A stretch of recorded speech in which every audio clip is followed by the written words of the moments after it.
guys, it's me again, Marcella, and welcome back to my channel.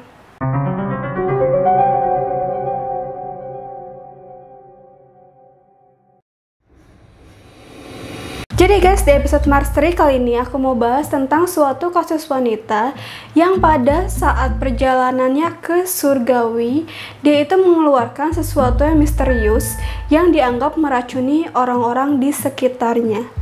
Sehingga kasus ini itu disebut sebagai kasus The Toxic Lady atau sang wanita beracun. So, tunggu apa lagi? Let's get it started.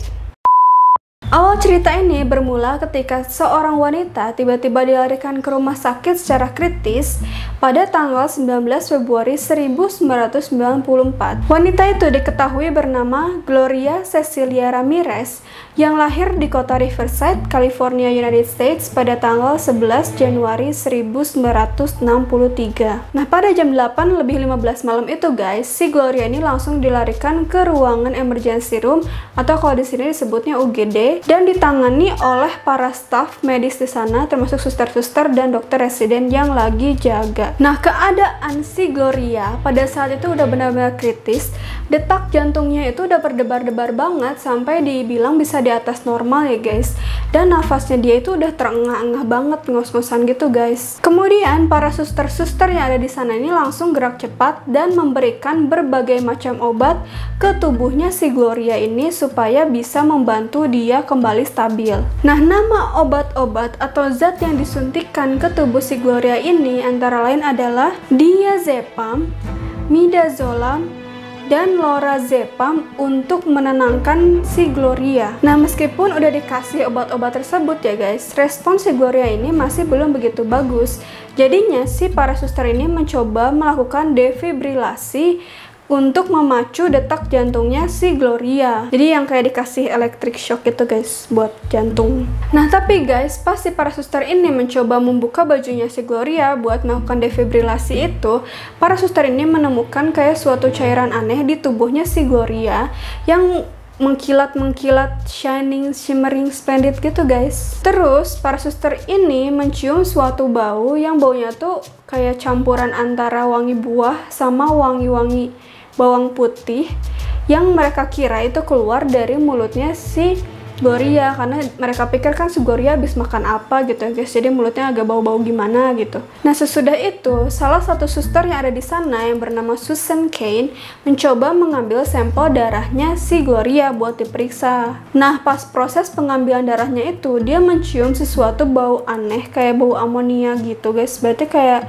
mungkin kayak bau pesing gitu ya di darahnya si Gloria ini. Nah, karena si Susan ini merasa aneh, dia coba kasih ke temennya yang namanya Maureen Welch buat ngecek lagi, ini bener gak sih ada bau-bau aneh, apa cuman gua doang ya yang ngerasa itu. Nah, pas si Maureen coba nyium, dia juga merasakan bau yang aneh juga guys. Nah, terus guys, setelah sampel darahnya ini diambil, langsung dikasihkan ke salah satu dokter residen yang lagi jaga di IR itu, yang namanya adalah Julie Gorczynski. Nah, terus guys, udah sampel darahnya diambil, si dokter Julie ini mengecek sampel darah si Gloria ini dan dia menemukan sesuatu yang aneh kayak partikel-partikel gitu di dalam darahnya si Gloria berwarna krim manila gitu guys. Jadi kayak ngambang di darahnya si Gloria gitu. Nah, si suster Susan yang tadi sempat ambil darahnya si Gloria ini guys, tiba-tiba entah kenapa pingsan dan langsung dipindah keluar dari ruangan UGD itu. Nah, lanjut beberapa saat sudah suster Susan ini pingsan,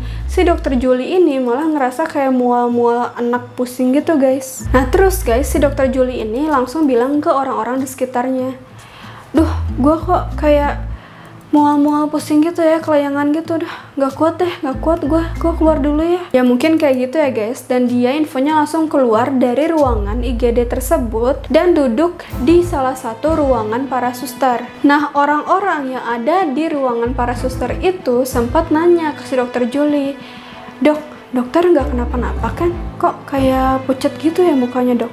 Dok, Nah, sebelum si dokter Julie ini merespon pertanyaan mereka, tiba-tiba si dokter Julie juga ikutan pingsan, guys. Dan tidak lama kemudian, si suster Maureen yang tadi sempat membantu suster Susan sama si dokter Julie ini buat ngambil sampel darahnya, si Gloria ini juga ikut pingsan lagi, guys. Berarti total udah 3 orang yang pingsan dalam waktu yang berdekatan.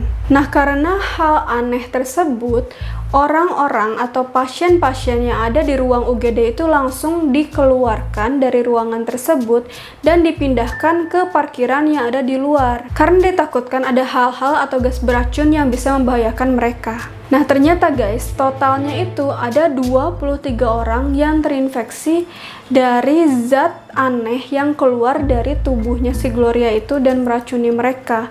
Bahkan 5 diantaranya itu sampai diopname. Tapi tenang guys, masih ada orang-orang atau para staf medis yang mengusahakan tubuh Gloria supaya kembali hidup stabil dengan melakukan tindakan CPR dan defibrilasi selama 45 menit. Namun sayangnya guys, pada jam 9 kurang 10 menit malam hari itu, si Gloria harus dinyatakan meninggal dunia karena gagal ginjal yang disebabkan oleh penyakit kanker serviksnya, guys, di usia dia yang masih 31 tahun. Nah, setelah kejadian itu guys, beberapa orang pun dikirim ke rumah sakit tersebut dengan menggunakan pakaian hazmat lengkap untuk mengecek apakah ada gas beracun di rumah sakit tersebut.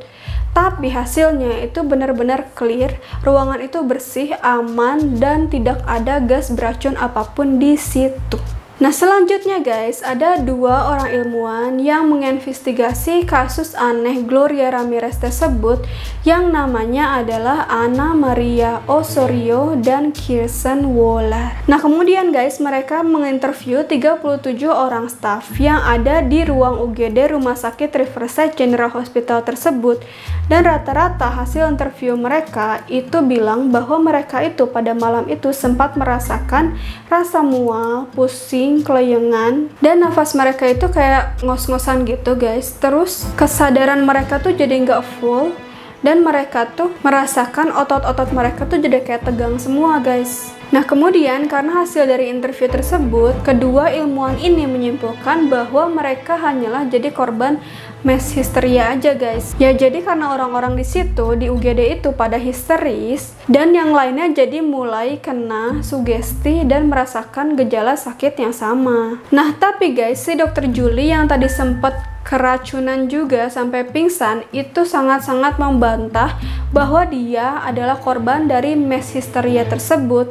Sampai-sampai dia itu kekeh ngasih data medikalnya dia ke para ilmuwan tersebut yang menunjukkan bahwa dia sampai diopname selama 2 minggu, bahkan dia sampai hepatitis dan jaringan tulang di lututnya itu sampai mati guys. Jadi benar-benar sakit yang dia rasain dari kejadian tersebut itu benar-benar nyata dan parah. Nah, karena kejadian itulah guys, si Gloria Ramirez ini disebut sebagai The Toxic Lady atau sang wanita beracun karena ada suatu zat yang dikeluarkan dari tubuhnya yang dianggap bisa meracuni orang-orang di sekitarnya. Nah, yang jadi pertanyaan besarnya, kok bisa ya kayak gitu?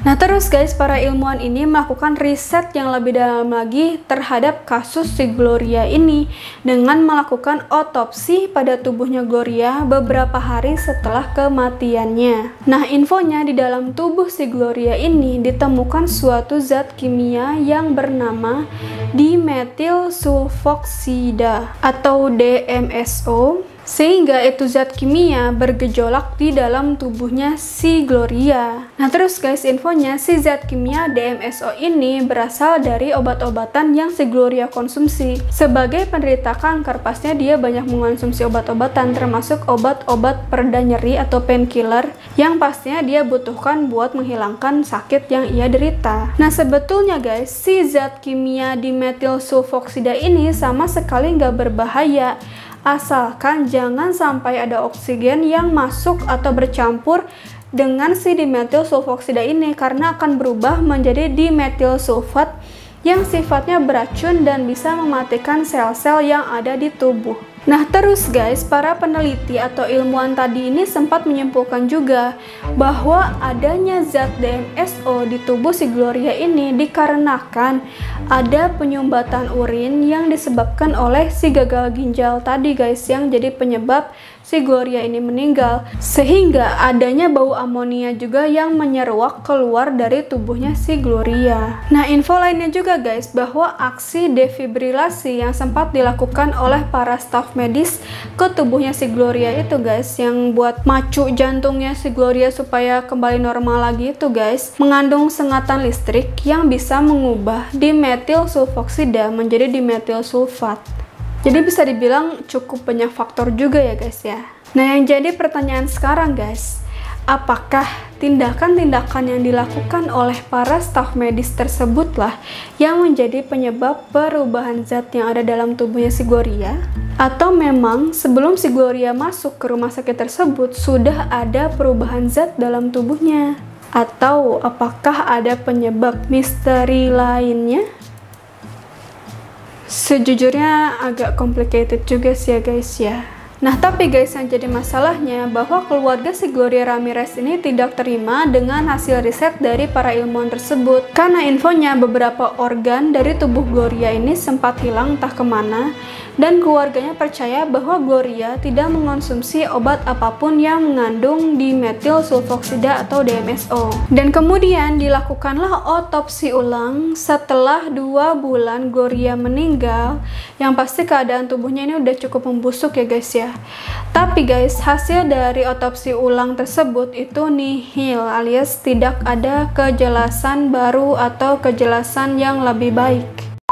Nah selain teori-teori yang tadi udah aku sempat bahas sebelumnya guys, masih ada beberapa teori yang dipercaya sebagai penyebab kasus Gloria Ramirez ini. Yang pertama adalah keadaan rumah sakit yang buruk. Nah infonya guys, di tahun 1991 sempat ada insiden keluarnya gas beracun dari alat sterilisasi yang ada di Riverside General Hospital ini secara tidak sengaja, dan sampai ada 2 karyawannya yang diopname karena insiden tersebut. Nah terus guys, di tahun 1993 ketika diadakan inspeksi di rumah sakit tersebut, ditemukan adanya gas saluran pembuangan dari ruang UGD rumah sakit tersebut. Ini bahaya banget sih ya guys, apalagi buat para pasien yang datang ke rumah sakit buat sembuh tapi malah keracunan.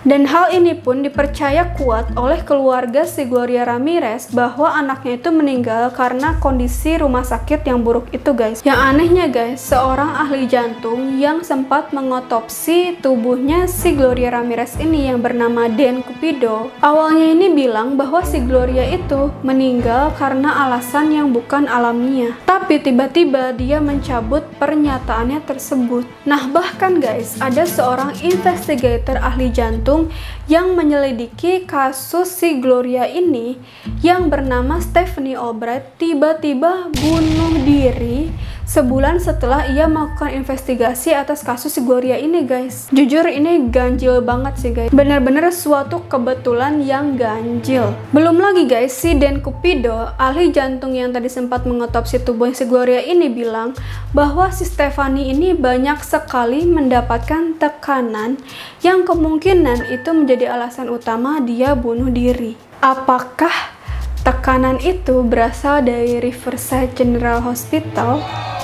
Nah yang lebih misteriusnya lagi guys, si jarum suntik yang dipakai buat ambil sampel darahnya si Gloria tadi itu dibuang secara tidak sengaja infonya guys. Bayangin, kok bisa gitu jarum suntik yang bisa menjadi barang bukti kuat kok malah dibuang gitu guys. Aneh kan? Barang yang benar-benar krusial malah dibuang, gak masuk akal banget sih menurut aku. Nah karena dugaan-dugaan tersebut guys, keluarga Gloria Ramirez ini menuntut rumah sakit tersebut karena dianggap melakukan malpraktek dan kesalahan yang menyebabkan kematian atas anaknya. Dan mereka juga percaya guys bahwa ada hal yang ditutup-tutupi oleh si rumah sakit tersebut. Nah teori lain yang kedua guys berasal dari sebuah perusahaan redaksi di Amerika Dan pada tahun 1997, mereka mengemukakan teori bahwa kematian Gloria Ramirez ini disebabkan oleh metilamin. Nah, teori ini percaya bahwa para staf rumah sakit tersebut itu terlibat dalam pembuatan dan penyelundupan narkoba dalam bentuk IV bags, dan salah satu staf rumah sakit tersebut itu secara tidak sengaja salah memberikan IV bags yang mengandung narkoba ke si Gloria itu guys, yang menyebabkan bukan hanya si Gloria meninggal, tapi juga meracuni para staf medis yang ada di sekitarnya. Hal tersebut juga guys diperkuat oleh adanya bukti dari hasil penelitian organ tubuhnya Gloria oleh tim Livermore Labs. Nah, infonya mereka ini menemukan jumlah nikotinamida di dalam sistem tubuhnya si Gloria, yang mana nikotinamida ini merupakan vitamin B3 yang apabila dicampurkan ke obat-obatan terlarang ini bisa menambahkan euforia guys. Dan infonya, hal tersebut sering terjadi karena harganya yang murah, efeknya yang kuat, dan juga bisa mendapatkan profit yang lebih besar.